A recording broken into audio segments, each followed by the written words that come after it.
और प्रयागराज से महाकुंभ की कवरेज लगातार टीवी 27 न्यूज़ के साथ बने हुए हैं और ब्रेक के बाद एक बार फिर से आप सभी का स्वागत करेंगे। और चूंकि आज शाही स्नान का दूसरा दिन आज शुरू हो चुका है और क्या इसकी विशेषताएं हैं, क्या कुछ खास है इसमें, और तमाम जानकारियों के साथ मेरे साथ आज स्टूडियो में मौजूद हैं ज्योतिषाचार्य डॉक्टर नितिशा मैम, और इनसे हम जानना चाहेंगे कि आज सबसे पहले मैम का स्वागत करेंगे। मैम, टीवी 27 न्यूज़ में आपका बहुत बहुत स्वागत है।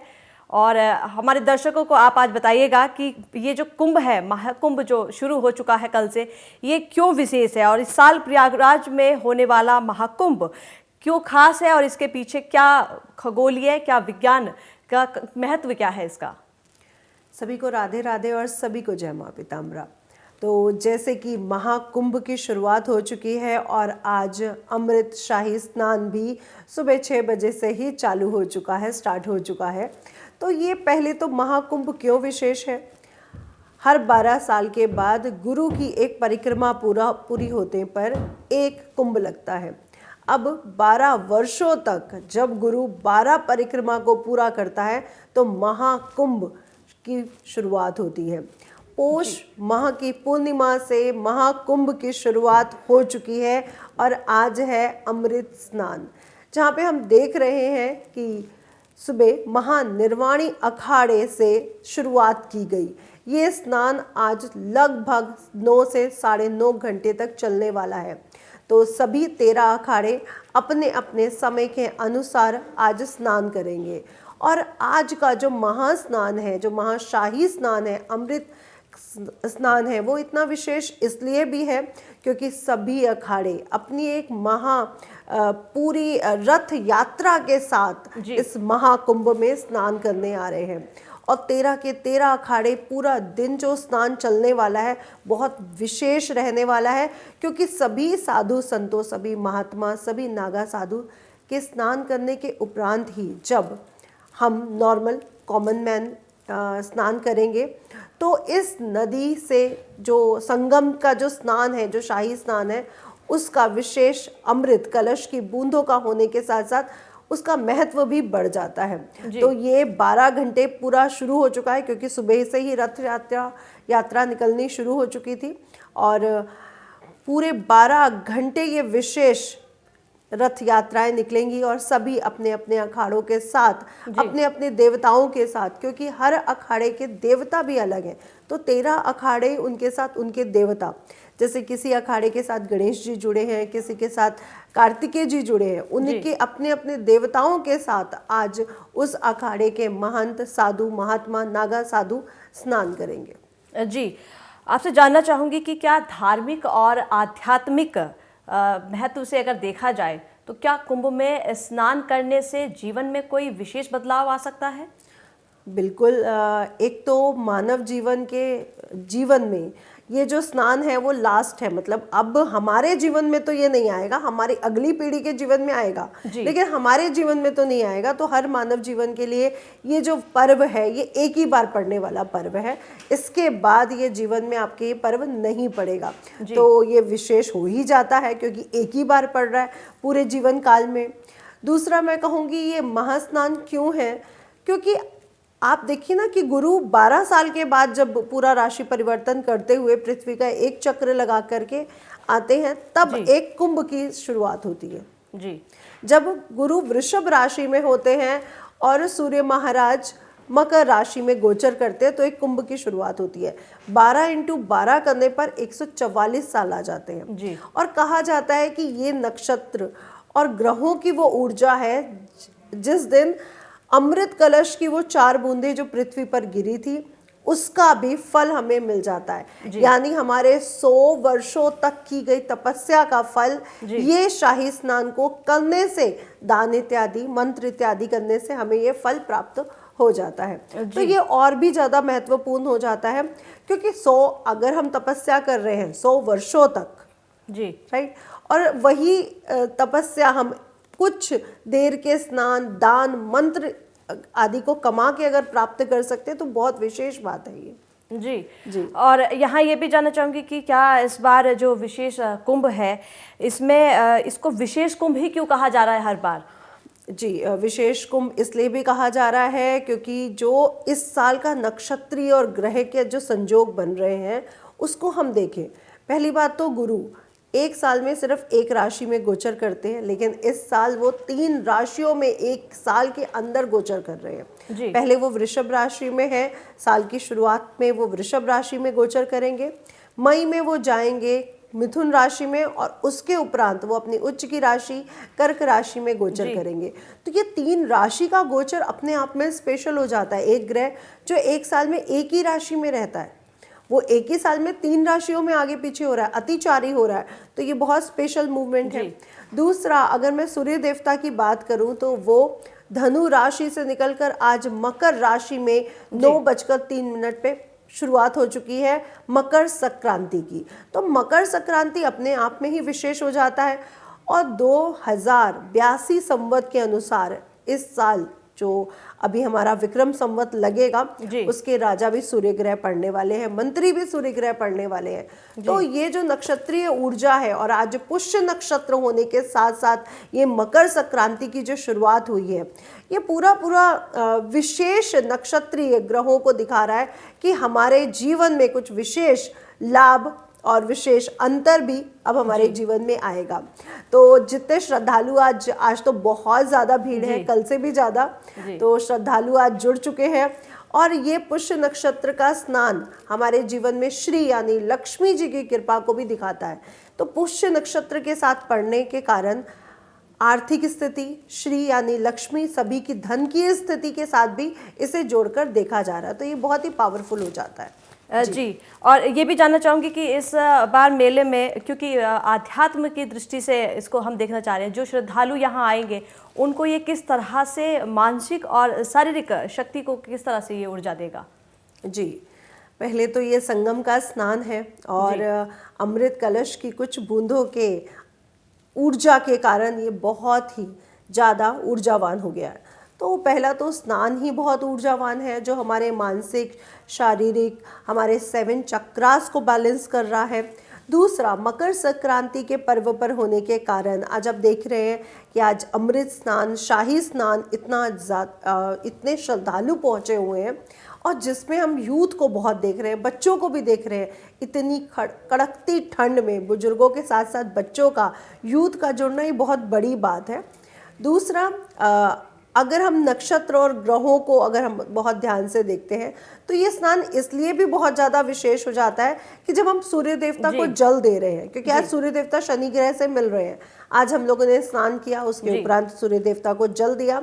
जल देने के साथ साथ वो जो ऊर्जा है, जब हम जल देते हैं तो जल देने की वजह से 7 रेनबो के कलर्स यानी 7 चक्रास हमारे बैलेंस होते हैं। तो ये हमारी मानसिक, शारीरिक स्वास्थ्य को भी बहुत अच्छा करते हैं। और पुष्य नक्षत्र होने के कारण कहते हैं ना कि पुष्य नक्षत्र एक ऐसा नक्षत्र है जिस दिन लक्ष्मी जी को अगर आपने स्थिर करना है तो अपने घर में श्री यंत्र की पूजा करिए, आपकी लक्ष्मी जी घर में स्थिर हो जाती है। तो बहुत विशेष महत्व है आज के दिन का, क्योंकि लोग धर्म के साथ साथ अपनी स्थिति को भी मजबूत करना चाहते हैं। तो दोनों चीज़ों का ये जो बैलेंस है, अध्यात्म का और हमारे प्रैक्टिकल लाइफ का, दोनों का बैलेंस आज के दिन देखने को मिल रहा है कि अध्यात्म के साथ हम लोग श्री यानी अपनी आर्थिक स्थिति को भी मजबूत करने के बहुत से उपाय यहाँ पर कर रहे हैं। उसके उपरांत मंदिर, दान, मंत्र, ये हमारी शारीरिक, मानसिक स्थितियों को बहुत स्ट्रॉन्ग करता है, ऊर्जावान बनाता है। जी। और मैम 1 मिनट आपको यहाँ रोकना चाहेंगे क्योंकि प्रयागराज से महा कवरेज टीवी 27 न्यूज़ की चल रही है लगातार और हमारे सहयोगी पंकज और आलोक भी वहाँ से बने हुए हैं। तो मैं आलोक जी की तरफ चलूंगी और उनसे जानना चाहूँगी कि आलोक जी, अभी क्या कुछ नई तस्वीरें सामने से आ रही हैं और कौन से अखाड़ों ने वहाँ अभी तक स्नान किया है, और चूँकि संगम को 2 तट पर बांटा गया है तो दूसरे तट पर भी कितने श्रद्धालु अभी तक पहुँच पाए हैं? बिल्कुल, श्रद्धालुओं के आने का सिलसिला अब लगातार जारी है और जिस तरीके से अभी इस वीडियो में जिस तरीके से बता रहे थे, तो ग्रह नक्षत्रों का शुभ संयोग 144 साल बाद जिस तरीके से जो अनमोल दुर्लभ संयोग है, और उसी दुर्लभ संयोग से साक्षी बनने के लिए करोड़ों की संख्या में लोग पहुंचे हैं संगम नगरी प्रयागराज में। और टीवी 27 न्यूज की टीम भी पहुंची है संगम नगरी प्रयागराज में और वो तस्वीर अब अपने दर्शकों को दिखा रहे हैं। अब जो रास्ते जो बनाए हैं, जरा कहना चाहिए अरविंद जी से कहूंगा। अब देखिए अब ना, यहाँ पर जब हम खड़े हैं ना, यहाँ पर ये वो श्रद्धालु हैं जो स्नान करके आ रहे हैं, लौट रहे हैं। यहाँ पर ये सुबह से ही गए थे किस तरीके से। अभी मैं जहाँ पर हूँ, जो मेरी लोकेशन है, यहाँ से लगभग 2 से 2.5 किलोमीटर है संगम नोड, जहाँ पर ये श्रद्धालु जो है सुबह 4 बजे से ही किस तरीके से वहां पर लगे हुए थे और स्नान करके लौट रहे थे। और अब जरा दूसरी तस्वीर भी देखिए अरविंद जी, जरा वो जाने वालों की जरा वो तस्वीर दिखाइए। देखिए ये है श्रद्धालु का वो जत्था जो कहीं ना कहीं स्नान करने के लिए जा रहा है। अभी तक हमने जो स्नान करने के आने वालों की तस्वीरें दिखाई थी, और ये है अब जा रहे हैं। तो इनको भी अभी 2 से 2.5 किलोमीटर का लंबा वक्त लगेगा। अब कुछ हमारे साथ लोकल लोग भी हैं, कुछ आइए आप आइए यहाँ पर। आप बहुत देर से देखिए से उत्सुक थे कैमरे के सामने आने के लिए। आप अपना नाम बताइए और आप अपना कहाँ से हैं, और अब लोगों को भी आप बड़ी हम देख रहे थे, बहुत देर से लोगों को आप सलाह भी दे रहे थे, कुछ लोगों को रूट बता रहे थे अपने कैमरे के सामने। जी मिर्जापुर का जी पढ़ाई रूम लेके भी तो बस हम लोग भी जा रहे थे आने सावन जी। और कैसा लग रहा है इधर जाम है, इधर अभी आज भर के रहेगा कि आज के बाद थोड़ा आइए सामने आइए, जल्दी आइए। ठीक है काम करके आए तब हमारे साथ जो कितने बजे के सामने बोलिए जी। जी कहाँ से हम लोग जी। अच्छा तरीके कुछ होगा। और आप जा सकते हो भैया जी, आप भी बॉर्डर से, आप मध्य प्रदेश से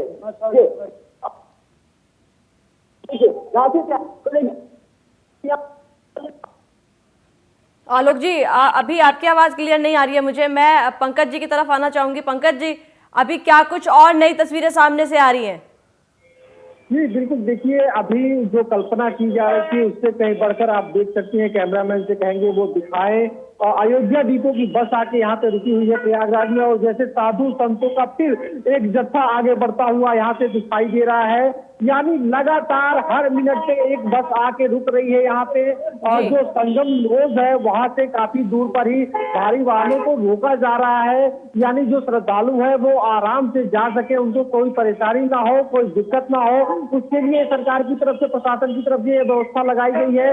लेकिन जो श्रद्धालुओं का जो आना है वो निरंतर जारी है, और ये आलम कहीं ना कहीं आधी रात से इसी तरह चल रहा है। कुछ लोग जो है, कुछ श्रद्धालु जो है, कुछ भक्त जो है वो स्नान करके अपने गंतव्य, अपने घर की तरफ वापस जा रहे हैं। तो लगातार अभी स्नान करने के लिए, पुण्य स्नान, अमृत स्नान करने के लिए श्रद्धालु प्रदेश के कोने कोने से, देश के कोने कोने से, दुनिया के कोने कोने से प्रयागराज में उमड़ रहे हैं। संगम नगरी की अगर जो बात की जाए तो यहाँ पे जो संगम नोड है वो एक तरह से देखा जाए तो जल सैलाब, एक आस्था के सैलाब से पटा हुआ दिखाई दे रहा है। शासन प्रशासन की जो व्यवस्थाएं हैं वो अभी तक चाक चौबंद नजर आ रही है, और कहीं ना कहीं साधु संतों के साथ, अखाड़ों के साथ आम जनता, आम श्रद्धालु भी आज मकर संक्रांति के दिन पे आस्था की डुबकी लगाता हुआ दिख रहा है।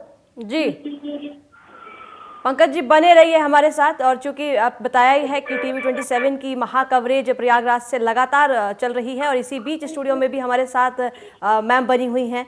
नितिशा जी, आपकी तरफ आऊँगी और जानना चाहूँगी कि क्या ज्योतिष दृष्टि से अगर इस बार देखें तो कुंभ मेले में जो ग्रह नक्षत्र है उनका प्रभाव कैसे पड़ेगा, और इसका मानव जीवन पे क्या प्रभाव पड़ने वाला है? जी, तो जहाँ पर हम बात कर रहे हैं ग्रह नक्षत्रीय गोचर पर, तो सबसे पहले शनि और सूर्य जो पिता और पुत्र भी हैं, और हमारे जीवन में, मानव जीवन में अगर हम कुंडली या वैदिक ज्योतिष पर बात करते हैं तो बहुत बड़े बड़े योग और बहुत बड़े बड़े दोषों की स्थापना भी होती है। जी। शनि हमारे कर्म प्रदाता है, वहीं दूसरी तरफ सूर्य हमारे जीवन में आत्मा के कारक भी हैं, पिता के कारक भी हैं और आत्मविश्वास के कारक भी हैं।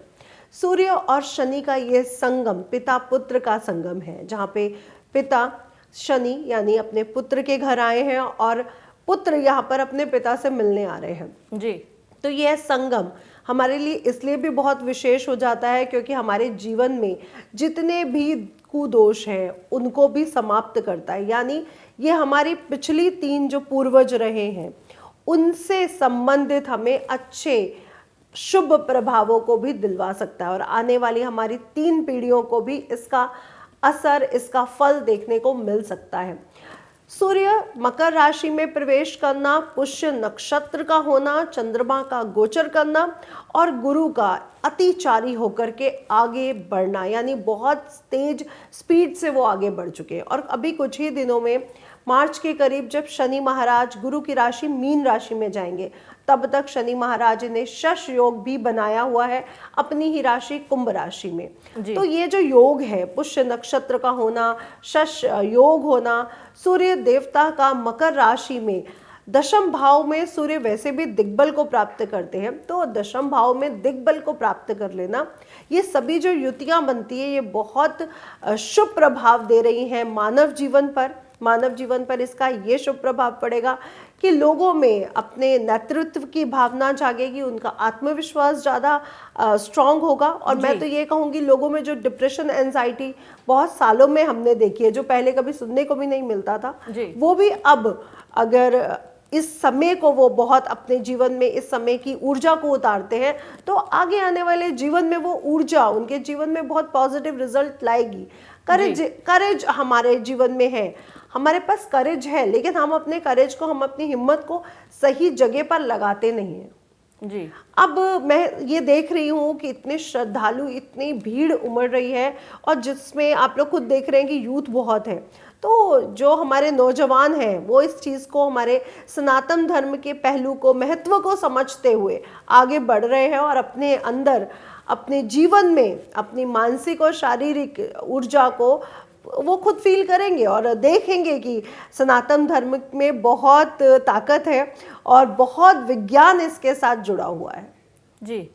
और यहाँ नितिशा जी ये भी जानना चाहूँगी, मंगलकारी योग, चूँकि कुंभ स्नान के लिए ज्योतिष में क्या किसी विशिष्ट तिथि का जो महत्व है वो माना गया है, और इस साल कौन कौन सी तिथियाँ महत्वपूर्ण है स्नान के लिए? जी, तो पहले बात तो कुंभ की स्नान की शुरुआत ही गुरु महाराज के वृषभ राशि से होती है, जब वृषभ राशि का गोचर वो खत्म कर रहे होते हैं और सूर्य का मकर राशि में प्रवेश करने पर ही कुंभ की शुरुआत होती है। लेकिन यहाँ पर जो योग बन रहे हैं वो और भी ज़्यादा पावरफुल बन चुके हैं। सबसे पहला नक्षत्रीय योग कि शनि के नक्षत्र में होना, शनि का नक्षत्र का योग सीधा श्री यानी लक्ष्मी से जोड़ता है, तो इसलिए लक्ष्मी योग बनने के कारण भी ये साल, ये महाकुंभ बहुत पावरफुल हो जाता है।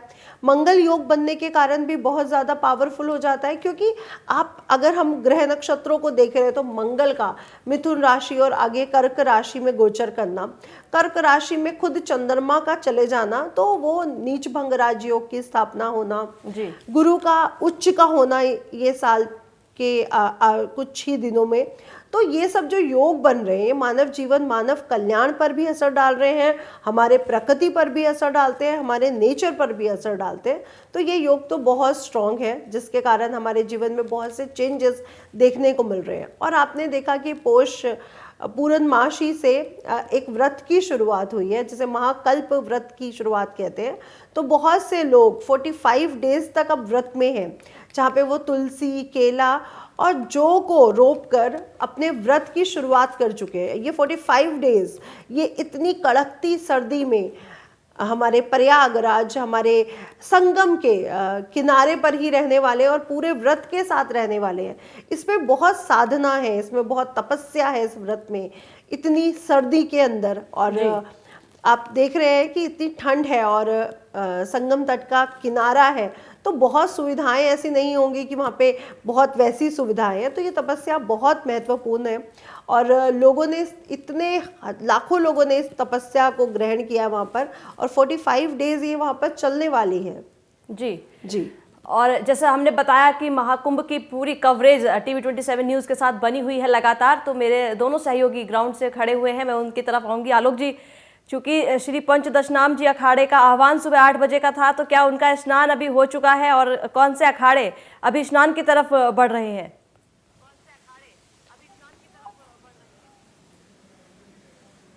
जी।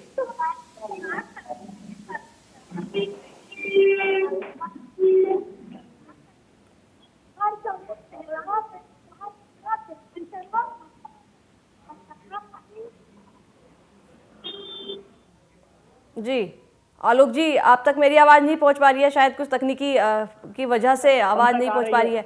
जी जी अरुणा, जिस तरीके से हर वो तस्वीर, जिस तरीके से जैसे जैसे समय गहराता जा रहा है, लोगों की भीड़ जो है, जो आशा का जन सैलाब है, जब हम बात करते हैं जिस तरीके से नए यूपी की और नए यूपी का ये नया कुंभ, महाकुंभ, जिस तरीके से शाही स्नान को लेकर के बात कर रहे हैं, 6 स्नान है जिसमें 3 शाही स्नान को अब अमृत स्नान, अब शाही स्नान एक बीते समय की कहीं ना कहीं एक बात हो जाएगी, अब वो अमृत स्नान के नाम से जाने जाएंगे। किस तरीके से आज मकर संक्रांति का स्नान, किस तरीके से सबसे पहले सुबह ही नागा साधुओं ने किस तरीके से स्नान किया और वो पूरे जोश के साथ, किस तरीके से अलग तैयारी के साथ, ढोल मजीरे हाथी के साथ जो सवारी जब निकलती है, पूरा वो एक अद्भुत नजारा होता है। हर वो तस्वीर टीवी 27 न्यूज अपने दर्शकों को दिखा रहा है। और दूसरी तरफ आस्था का जन सैलाब, देखिए जो नागा साधुओं का जो स्नान होता है वो बड़ी दूर है, यहाँ से 6 से 7 किलोमीटर दूर है, उसको ज्यादा कोई ना दिखा सकता जाता, मीडिया का भी वहां पर कहीं ना कहीं प्रतिबंध है। लेकिन आम जब श्रद्धालु को लेकर के जिस तरीके से बात करें,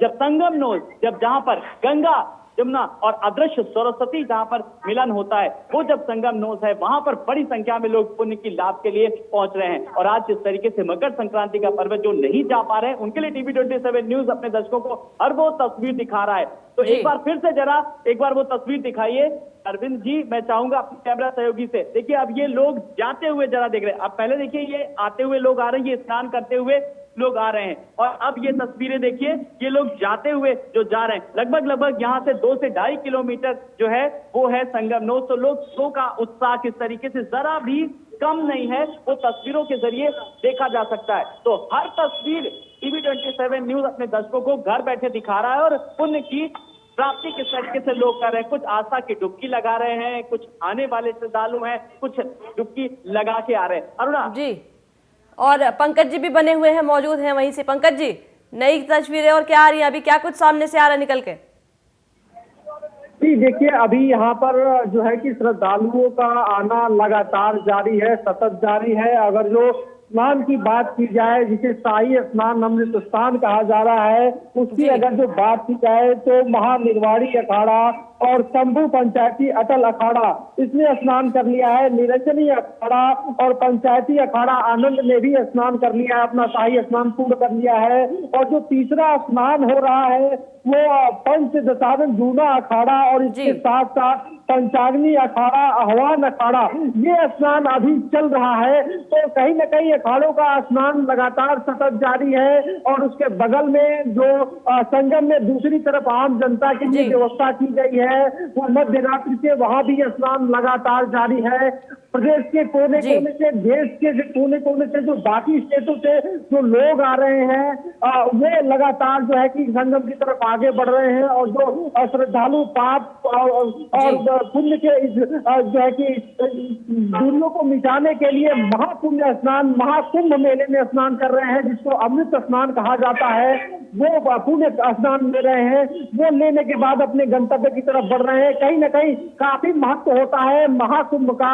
और उस पर से भी जब 144 साल बाद जो महाकुंभ, जो ग्रह नक्षत्रों का योग और संयोग बनता है, उसका अद्भुत संयोग होता है। वैसे तो कहा जाता है कि जो सनातन धर्म में जो व्यवस्था है, जो परंपरा है, उसके अनुसार प्रयागराज में जो मेला लगता है उसे अमृत का मेला प्राचीन काल से ही कहा जाता है। तो कहीं ना कहीं अपने पापों को नाश करने के लिए, अपने पुण्य प्राप्त करने के लिए लोग यहाँ आते हैं। और मान्यता है कि जो भी लोगों से जाने अनजाने में गलतियां हुई होती हैं, कहीं ना कहीं आस्था की यहाँ पे डुबकी लगाने में, महाकुंभ में, वो सब कट जाती है। कहीं ना कहीं वो पुण्य प्राप्त होता है, जिसको योग, साधना और तप के द्वारा किया जाता है। और प्रयागराज को ऐसे अगर जो बात की जाए तो धरातल पर पहला ऐसा जगह है प्रयागराज, जहाँ सृष्टि के बाद माना जाता है कि ब्रह्मदेव ने पहली तपस्या की थी, पहला यज्ञ किया था। तो पहले यज्ञ की ये भूमि है। और इस भूमि पे आज कहीं ना कहीं पहले स्नान के दिन, पहले अमृत स्नान के दिन महाकुंभ में जन सैलाब और आस्था का जो सैलाब अभी दिखाई दे रहा है, कहीं ना कहीं आने वाले वक्त में जो अनुमान है वो सारे रिकॉर्ड को इस महाकुंभ में ध्वस्त करने वाला है। क्योंकि जिस हिसाब से सरकार ने निमंत्रण भेजा था दूर दराज के प्रदेशों में और देश के बाहर भी, वो कहीं ना कहीं जमीनी हकीकत में यहाँ पे ग्राउंड जीरो पे दिखाई दे रहा है। बड़े पैमाने के श्रद्धालु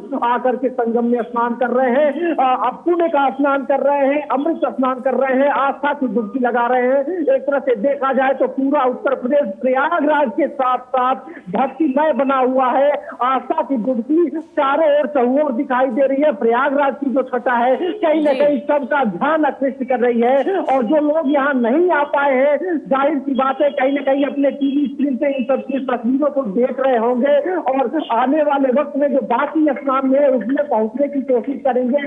सरकार की तरफ से जो व्यवस्थाएं की गई है आम जनता के लिए वो अलग है, चाहे वो टेंट सिटी की बात की जाए या फिर पवन हंस हेलीकॉप्टर के द्वारा आकाश में जाकर के और सीधे सीधे संगम क्षेत्र की तस्वीरों का अवलोकन करने के का जो आनंद है वो बात की जाए, सुरक्षा की बात की जाए या फिर परिवहन व्यवस्था लाने और ले जाने की बात की जाए, सब चाक चौबंद है। मेडिकल फैसिलिटी के साथ साथ यहाँ पर जो तमाम तरह के सुरक्षा के मानक इंतजाम है पूरे किए गए हैं। किसी भी यात्री को, किसी भी श्रद्धालु को किसी तरह की कोई सुविधा असुविधा ना हो, इसको लेकर के चेक पोस्ट भी बने हुए हैं, और यूपी पुलिस के 60,000 से ज्यादा जवान, पैरामिलिट्री के जवान यहाँ पे आस्था में जो डुबकी लगाने जो लोग आ रहे हैं, जो श्रद्धालु आ रहे हैं, उनकी सुरक्षा में लगातार यहाँ पे मुस्तैद है। चेक पोस्ट बनाए गए हैं। सुरक्षा के बाद संगम के नोक से जो लोगों का जाना है, जो जत्था जा रहा है, सुरक्षा मानक जांच के बाद उनको अंदर भेजा जा रहा है।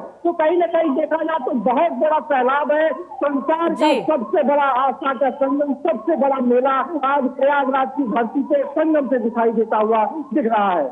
जी, और आप बने रहिए दोनों सहयोगी मेरे साथ, और इस बता दें कि पल पल की अपडेट TV27 न्यूज़ वहाँ कवरेज प्रयागराज से लगातार हमारे सहयोगी दिखा रहे हैं। और इसी बीच हमारे साथ स्टूडियो में मौजूद लगातार नितिशा मैम भी बनी हुई हैं। मैम, आपकी तरफ आते हुए फिर से एक सवाल आता है कि क्या आध्यात्मिक केंद्र से अगर देखा जाए तो इतने ज़्यादा साधु संतों का जमावड़ा लगा हुआ है, और इसका ये जो जमावड़ा है क्या ये उस स्थान को ऊर्जावान बनाता है?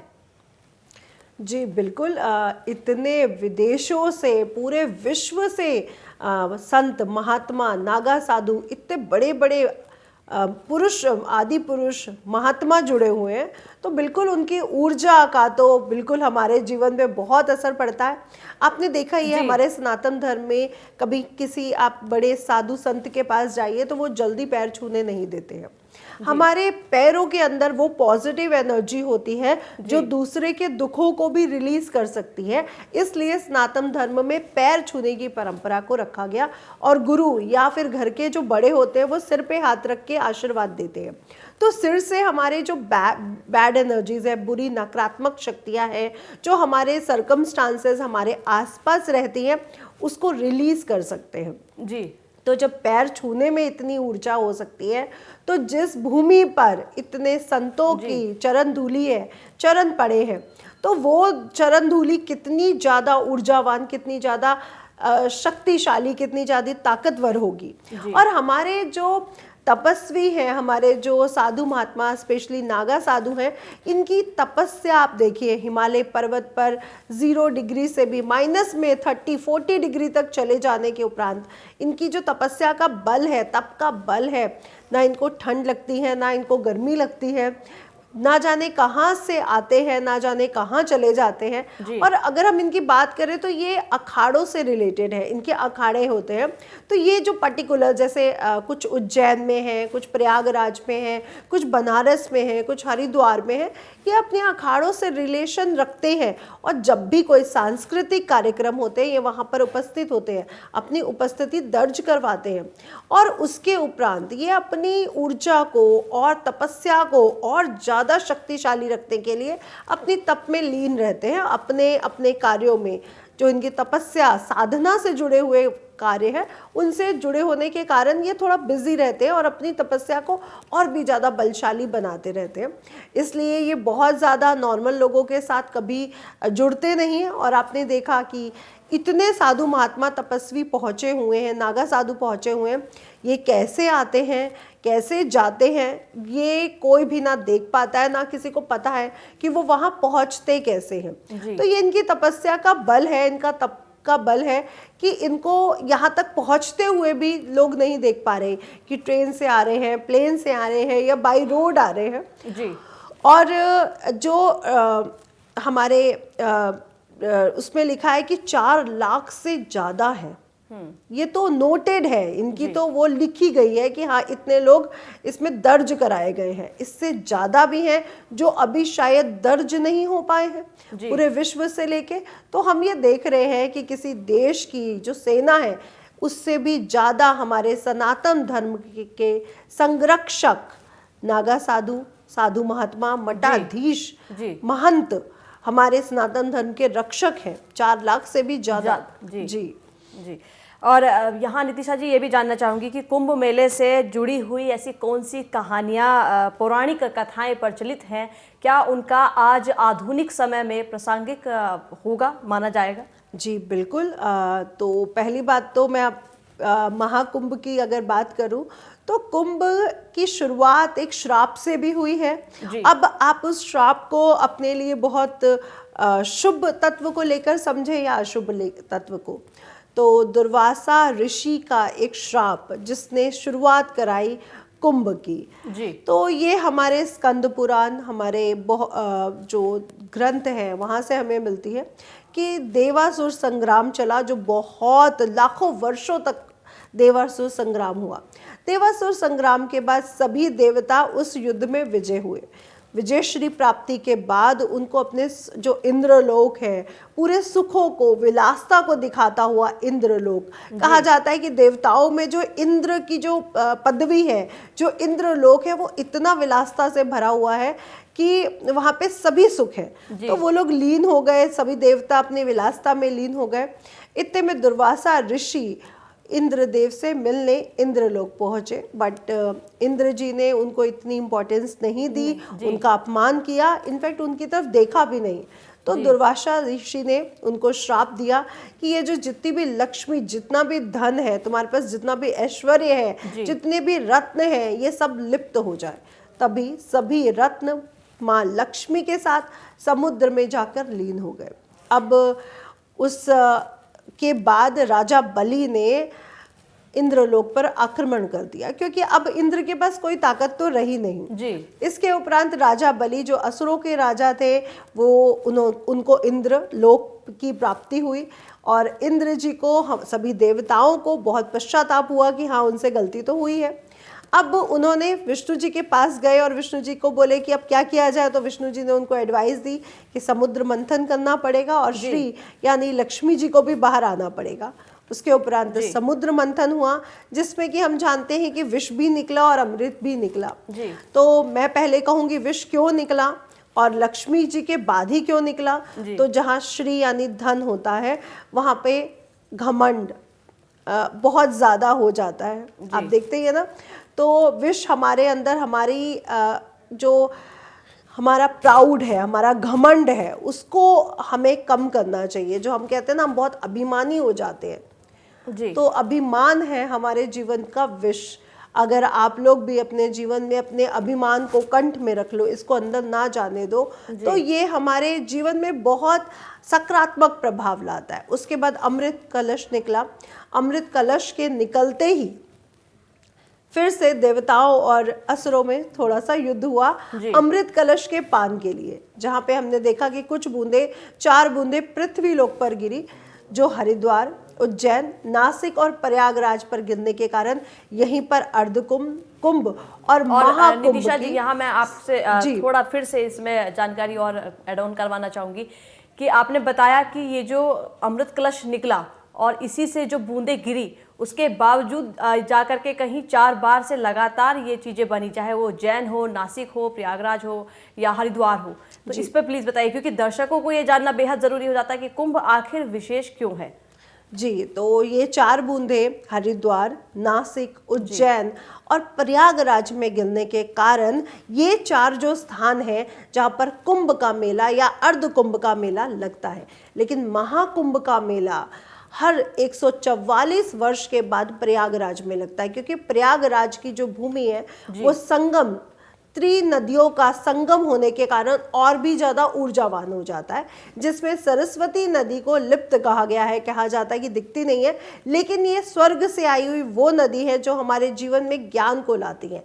वहीं दूसरी तरफ अगर हम गंगा जी की बात करें तो ये हमें मोक्ष प्रदायिनी है। हमारे जितने भी कर्माज हैं, बैड और गुड, उनसे संबंधित हमें मोक्ष देती है। वहीं जो सरस्वती नदी है उन्हें और भी ज़्यादा ज्ञान और ऊर्जा के साथ जोड़ा गया है, जो अभी कहा जाता है कि कलयुग में लिप्त है, लेकिन ये संगम होने के कारण ये बहुत ही विशेष हो जाता है। और अर्धकुंभ कभी हरिद्वार में, कभी नासिक में और कभी उज्जैन में या कुंभ लगते रहते हैं। तो हर 12 वर्ष के बाद कुंभ लगता है, जब गुरु महाराज वृषभ राशि में होते हैं, अगेन सूर्य मकर राशि में प्रवेश करते हैं और चंद्रमा की भी ये स्थिति बनती है कि वो वृषभ राशि में गुरु के साथ गज केसरी योग की स्थापना करते हैं, तब कुंभ की स्थापना होती है। वहीं दूसरी तरफ हर 6 साल के बाद अर्ध कुंभ की स्थापना होती है और अर्ध कुंभ भी यहीं हरिद्वार, उज्जैन और नासिक जैसे जगहों पर ही लगते हैं। अब अमृत कलश की बूंदें यहाँ पे गिरी हैं, इसलिए यहाँ का जो तपोभूमि है, यहाँ का जो हमारा जो अमृत जल है वो और भी ज़्यादा ऊर्जावान हो जाता है। जी, और यहाँ पर फिर नितिशा जी जानना चाहूँगी कि क्या मेला और समाज भारतीय संस्कृति को भी कहीं ना कहीं प्रोत्साहन करता है, इस तरह का मेला? जी, ये बहुत बड़ा धार्मिक सांस्कृतिक मेला है जो महाकुंभ का मेला है। तो बिल्कुल ये हमारे मानव जीवन पर, हमारी मानव बौद्धिक क्षमता पर भी अपना प्रभाव डालता है। हमारे बच्चों के, हमारे यूथ के जीवन में सांस्कृतिक इतना बड़ा महोत्सव होने के कारण ये और भी ज़्यादा पावरफुल है कि हम लोग उस मेले से जुड़कर अपनी सांस्कृतिक धरोहर को संभाले हैं। हम आज देख रहे हैं कि जब हम पिछले 12 साल का वो देखते हैं तो उससे भी ज़्यादा भीड़ आपको इस महाकुंभ में देखने को मिल रही है। और देश से ही नहीं, पूरे विदेश से, रूस से, ऑस्ट्रेलिया से, अमेरिका से कितने श्रद्धालु आपको यहाँ पर देखने को मिल रहे हैं। और विदेशी यहाँ पे अभी आपने देखा कि कल ही जो एप्पल के को फाउंडर की वाइफ हैं, उन्होंने महानिर्वाणी अखाड़े के साथ इतना बड़ा यज्ञ, इतने बड़े मंत्र की साधना ली। तो ये बहुत बड़ी बात है कि हमारा पूरा विश्व इस सनातन धर्म की उस ऊर्जा से जुड़ रहा है, उस मेले से जुड़ रहा है, जो बहुत बड़ा आध्यात्मिक सांस्कृतिक मेला है। तो ये अध्यात्म से भी जुड़ा है, संस्कृति से भी जुड़ा है और सकारात्मक ऊर्जाओं से भी जुड़ा है। वो देवी शक्तियों से जुड़ा है जो असीमित है। उन देवी शक्तियों से जुड़े होने के कारण ये बहुत ही ज़्यादा ऊर्जावान हो जाता है। जी, और नितिशा जी, क्या ये भी जानना चाहूँगी कि विदेशियों का आकर्षण ये किस तरह से बनता है? क्योंकि देखिए, भारतीय संस्कृति की पहचान को आप विदेशी स्तर पे भी देखते हैं और इतनी बड़ी संख्या में विदेशियों ने भी यहाँ शिरकत की है, तो ये उनको कैसे आकर्षित करता है?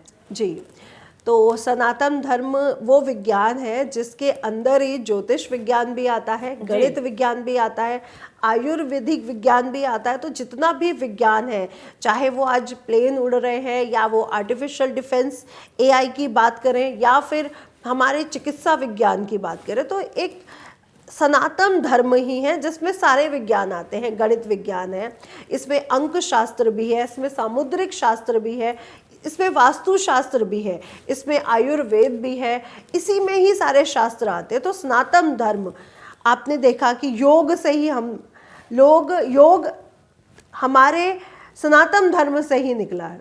जी, हमारे मानव जीवन को और ऊर्जावान बनाने के लिए योग निकाला गया, और जो शिवजी ने ही एज अ गुरु अपने बच्चों को, मानवों को दिया। लेकिन यहाँ के लोग पहले योग में विश्वास नहीं करते थे। जब योग बाहर गया, बाहर से यहाँ पे इंट्रोड्यूस किया गया कि हाँ, योगा करने से ये बेनिफिट्स मिलते हैं, तो दोबारा सब जुड़े। तो हम देख रहे हैं कि विदेशी जो फॉरेन कंट्री से रिलेटेड है, उनके लिए क्यों आकर्षित उनको करता है, क्योंकि वो भी इसके साइंटिफिक रीजन को पहचान रहे हैं कि जो सनातन धर्म है ये साइंटिफिकली प्रूवन है कि अब आप गंगा नदी के जल की बात करें तो साइंस भी ये कहता है ना कि गंगा जल का जो गंगा जल है वो कभी अशुद्ध नहीं होता, उसमें कभी बैक्टीरिया नहीं उपजते, तो वो कभी बासी नहीं होता। तो ये बहुत बड़ी बात है कि हमारे ऋषि मुनि उस समय जब विज्ञानशाला नहीं थी, प्रयोगशाला नहीं थी, उस समय भी वो जल के इम्पोर्टेंस को जानते थे कि गंगा नदी का जल कितना इंपॉर्टेंस रखता है, जो बासी नहीं हो रहा, जिसमें कीड़े नहीं पड़ रहे, जो कभी भी खराब नहीं होता, चाहे उसे 100 साल 200 साल तक आप रख दीजिए, हजारों साल रख दीजिए, वो कभी खराब नहीं होता। तो वो विदेश में रहने वाले जो लोग हैं वो उस साइंटिफिकली रीजन को आकर्षित कर रहे हैं, इसलिए वो सनातन धर्म से अब जुड़ना चाह रहे हैं और जुड़ भी रहे हैं। और श्रद्धालुओं की भीड़ को आप देखिए, फॉरेन से कितने दूर दूर से लोग आए हुए हैं, ऑस्ट्रिया से लोग आए हुए हैं, तो बहुत दूर दूर से लोग आए हुए हैं। जी। और नितिशा जी देखिए, इस बार युवाओं में भी बेहद जोश देखने को मिल रहा है इस उत्साह को लेकर के, आप उनके लिए क्या कहना चाहेंगे और आप ज्योतिष के नज़रिए से कैसे देखती हैं? देखिए, मैं तो कहूँगी 2025 ही मंगल का साल है और सूर्य अपनी वो कहते हैं ना पद, अपना साल, अपनी प्रतिष्ठा को लेने वापस आ रहे हैं इस संवत में। तो युवाओं तो जुड़ने चाहिए भी और जुड़ेंगे भी। इनफैक्ट सांस्कृतिक, आध्यात्मिक, स्पिरिचुअल जितनी भी फील्ड है, राजनीति, सब में आपको युवा जुड़ते हुए दिखेंगे, क्योंकि ये जो साल है वो मंगल का साल होने के कारण युवाओं का साल है। युवा इस साल जितना अपने जीवन में चेंजेस लाना चाहते हैं पॉजिटिव, उतना इस साल अपने जीवन में चेंज लाएंगे। और अब वो अपनी सांस्कृतिक धरोहर को पहचान भी रहे हैं, उसके जो साइंटिफिक रीजंस के साथ जुड़ रहे हैं, लॉजिक के साथ जुड़ रहे हैं। तो युवाओं को भी समझ में आ रहा है कि हमारे पास वो विज्ञान है सनातन धर्म के पास जो किसी और विज्ञान से नहीं जुड़ा हुआ। हर विज्ञान के क्षेत्र को अलग अलग हिस्सों में बांटा गया है, लेकिन सनातन धर्म एक ऐसा है, उसके पुराण, उसके ग्रंथ ऐसे हैं जिसमें सारे विज्ञान एक ही पुराण में, एक ही ग्रंथों में आ जाते हैं, है ना। वेद जैसे 4 हैं, तो उन्हीं चारों वेदों में आप देखेंगे कि आपको बहुत सारे विज्ञान मिल जाते हैं। तो यूथ अब उसको समझ रहा है और संस्कृति के साथ, सनातन धर्म के साथ जुड़ता हुआ नज़र भी आ रहा है। बच्चों में ही आप उत्साह देखिए, कितना बच्चों में उत्साह भरा हुआ है हमारे महाकुंभ को देखने का। बच्चों ने इस बार बहुत अच्छी शुरुआत की है कि हम भी जाएंगे, इतनी कड़कती हुई ठंड में वो पहुंच रहे हैं, बच्चे भी पहुंच रहे हैं। बिल्कुल। और यहाँ पर जानना चाहूँगी कि गंगा के जल और पर्यावरण के कुंभ मेले पर क्या प्रभाव पड़ता है और किस तरह से जल की शुद्धता को भी ज्योतिष में दृष्टि की महत्वपूर्ण से क्या महत्वाएं दी गई हैं, महत्वाकांक्षाएं दी गई हैं? बिल्कुल बिल्कुल। तो जैसे कि हम जानते हैं वहाँ पे 3 नदियों का संगम है। यमुना जी की जो एनर्जी है वो बिल्कुल निगेटिव एनर्जी को रिलीज करने के साथ साथ आपके जीवन से जितनी भी नकारात्मक ऊर्जा है, आपने देखा ना कि वहाँ पे कृष्ण जी ने यमुना नदी के किनारे जन्म लिया, है ना। अब वो नकारात्मक शक्तियों को बिल्कुल रिलीज कर देती है। और दूसरा, यम की पुत्री होने के कारण ये काल यानी समय से भी जुड़ी हुई है। वहीं दूसरी तरफ गंगा नदी को तो भगीरथ जी लाए ही अपने पूर्वजों के मोक्ष के लिए थे। वो मोक्ष जो हमें 100 साल की, हजारों सालों की तपस्या से मिल सकता है, वो एक स्नान से मिल जाता है। तो वो जल जो खुद समुद्र से स्वर्ग से उतरा है, स्वर्ग से उतरा है, और उसका वेद इतना था कि उसको वेग को स्टेबल करने के लिए शिव जी ने उन्हें अपनी जटाओं में धारण किया है। तो वो ऊर्जा, वो जल की शुद्धता बहुत ही ज़्यादा पावरफुल है। और दूसरा, हम जानते हैं हिमालय पर्वत से आने के कारण, जैसे शिव जी का स्थल भी कहा गया है कि हिमालय पर्वत पर उनका वास है, वहाँ पे इतनी जड़ी बूटियाँ हैं। ये तो साइंस भी कहता है हमारा कि हिमालय पर्वत पर बहुत जड़ी बूटियाँ मिलती हैं। तो जैसे कि हमने रामायण से ही संजीवनी बूटी का ही एक वो देखा। तो पूरी जो वहाँ का एटमॉस्फेरिक कंडीशन है, जो वहाँ पे हब्स और शब्स मिलते हैं, उन ऊर्जाओं को एक साथ जोड़कर जो नदियाँ हमें यहाँ मिल रही हैं, वो अपने आप में ऊर्जावान है, अमृत है। और अमृत कलश की वो ऊर्जा जो आज के ग्रह नक्षत्र के कारण हमें उस जल में मिल रही है, वो और भी ऊर्जावान हो जाती है। और मैं आज आप लोगों से इस कार्यक्रम के थ्रू यही आप लोगों से कहना चाहूँगी कि नदियों में कभी भी स्नान साबुन या रगड़ने से बॉडी को नहीं किया जाना चाहिए।